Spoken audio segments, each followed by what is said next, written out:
Salam. Bugünkü videomuzda mən sizlərə adətən antivirus və onlara qarşı mübarizə yolları haqqında çox yararlı bir məlumat vermək istəyirəm. Belə ki, çoxlarının istifadə elədiyi antiviruslar hər zaman mübahisə doğurur. Birisi Avira, digəri Norton, digəri Avast, digəri Kaspersky və istənilən sayda belə yüzlərlə antivirus saya bilərəm seçimi edir. Digəri isə həmin antivirusun mənfi və müsbət tərəflərini mübahisə edərək tutuşturmalar aparır, müqayisə edirlər.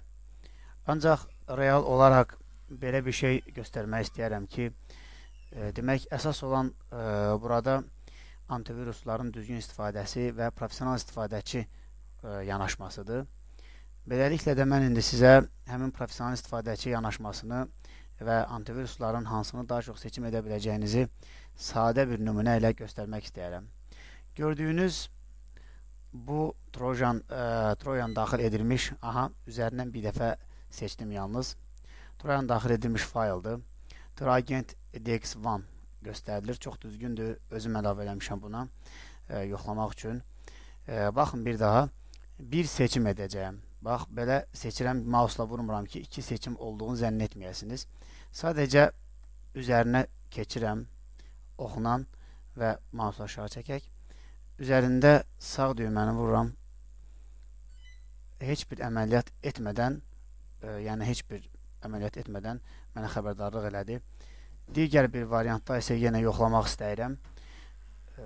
Demək, belə bir yoxlama eləyək. Yenə sağ düyməni vurdum və mənə eyni məlumatı göstərdi ki, tərkibində virus var, trojan var. Yəni, gördüyünüz kimi istənilən hallarda, adi bir seçim etməklə üzərində olan virusu Avira'nın free variantı göstərir, hələ professional variantı deyil. İndi mən bu Avira'nı bağlamaq istəyirəm və digər antivirusların bu proqramla, bu trojanla, viruslanmış faylla, xəstələnmiş faylla belə desək, necə davranmasını göstərmək istəyirəm. Gəlin baxaq. Sadə bir tutuşturma eləyəcəyəm və bir çox antivirusların edə biləcəyini sizlərə göstərmək istəyirəm. Bildiyimiz kimi VirusTotal saytı var. virustotal.com belə yazılır. Yəni, burada görə bilərsiniz. virustotal.com Mən choose file düyməsini buradan vurmaqla ekranda olan bax bunu seçirəm. Və scan faylını düyməsini vuraraq faylın axtarışını təmin edirəm. İndi özünüz görəcəksiniz. Düzdür, uzun müddət ərzində aparılan deməli, laboratoriyalarda, ümumiyyətlə professional istifadəçilər tərəfindən aparılan böyük nümunələrin nəticəsi olaraq hansı antivirusların hansı funksiyalara, deaktiv, aktivasiya, digər funksiyalarına daha çox yəqin ki, nail olduqlarını görürsünüz, amma necə nail olduqlarını, hansı formalarda, üstünlüyü nədir, avantaj nədir, dezavantaj nədir. Amma mən indi sizə orijinal olaraq heç bir digər testləri yox, özümüzün edə biləcəyimiz bir testi göstərmək istəyirəm. This file has already analyzed by VirusTotal. Gördüyünüz kimi 2012-ci ilin 9-cu ay 11-də bugünkü gün üçün realizasiya aparıldı. Analizasiya aparıldı. Deməli, 24-də 41 nəticə göstəribdir. Reanalizasiya vururam. Yəni, yenidən mənə onu ekranda görə biləcəyimiz formada göstərəcək.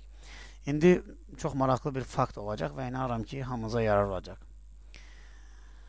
Qeydiyyatlı istifadəçi də ola bilərsiniz burada. Mən sadəcə qeydiyyatlı formada daxil oldum sizlərə göstərmək üçün.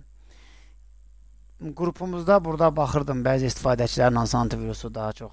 Yəni, burada qrupumuzdakı əsasən Facebook qrupumuzdakı mübahisələrdən sonra bunu hazırlayıram ki, hansı antivirusun daha yaxşı olduğunu soruşurlar. Mən də göstərmək istəyirəm ki, seçim sizindir. Buyurun, nəticələri göstərin, baxın. Burada kompüter qrupunda çox maraqlı bir faktı göstərim, daha sonra göstərim. Burada antiviruslardan seçim olunub və Avast'ı seçənlərimiz var. Avast və Kaspersky'ni burada məsləhət görüblər. Mən ilkin olaraq Norton və Avira'nı söyləmişdim. Sonra Avast və Bitdefender göstərənlərimiz vardı. Daha sonra Kaspersky göstərənlərimiz oldu və mübahisələri həll etmək üçün göstərirəm sizə digər bir formanı. Baxın, birinci növbədə Avira antivirus, deaktiv etdiyim antivirusu göstərirəm. Eyni qaydada özüm əlavə eləmişdim. TroyAgent.dx1 idi. Burada bayaqlar birinci olaraq sizə göstərdim. Özüm daxil etdiyim Troyanı göstərdi. Bitdefender'də gördüyünüz kimi pis antivirus deyil və düzgün göstərdi ki, application tərkibində TroyAgent var, agent vardı həqiqətən də. Düzdür, tam olaraq göstərməsə də, amma Kagan xarakterli olduğu, yəni generasiya apardığını göstəribdir.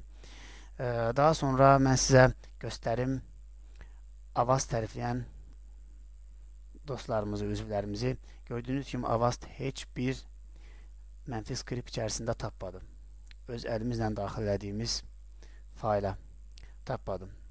Avastda, AVG-də, yəni AVG dediyimiz antivirusda heç biri tapmadı və baxmanızı istəyirəm, bir daha baxın. Doktor Web burada mənfi nəticə göstərdi və bu maraqlı idi. Niyə tapa bilmədi? Halbuki webin skriptləridir çoxsu. Baxa bilərik. ESET düzgün nəticəni tapdı. Halbuki çox da istifadə olunur. F-Security-də tapdı.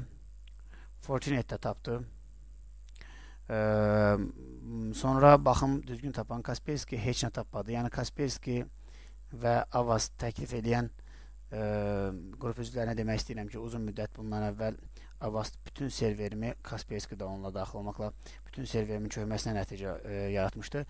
Mən məsləhət görmüşdüm Avira'nı, həqiqətən də özüm doğrultdu və məsləhət görmüşdüm Symantec Norton. Buyurun, baxın, öz əlimlə daxil etdiyim ən dəqiq nəticəni Norton burada göstərmişəm, siz də baxa bilərsiniz. Həqiqətən ən dəqiq nəticə Nortondur və ikinci olaraq ev istifadəçiləri üçün Avast vermişəm Facebookda.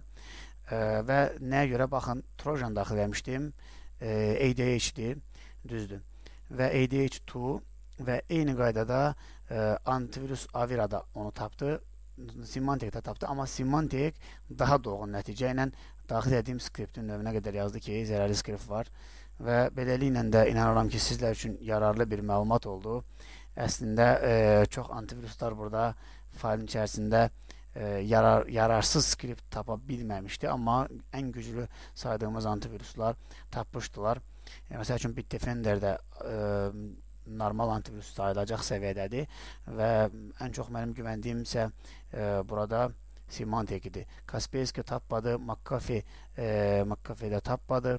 Yəni bunlar artıq demək olar ki, hətta səhv etmirəmsə HP firmasının McAfee-ni aldıqdan sonra zəifləməsini göstərən ən böyük bir nəticələrdir. Səhv etmirəmsə HP firması idi, McAfee-ni almışdı. Beləliklə nəticələr budur. Hər kəsə uğurlar. İnanıram ki, sizlər üçün yararlı bir məlumat oldu. Bu faylımızın tərkibində olan yararsız skriptin, yəni Trojanın olmasını göstərdik. Artıq mən yoxlaya da bilərəm, hətta antivirusumdan özü tapdı, yoxlamaya ehtiyac yoxdur. Çox maraqlıdır. Burada mən antivirusumu görmürəm. Yoxlamaq üçün OK, remove.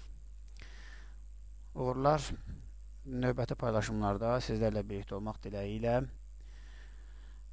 İnşallah suallarınız olsa facebook.com/groups/azvapa/azvapa olaraq bizimlə əlaqə saxlaya bilərsiniz.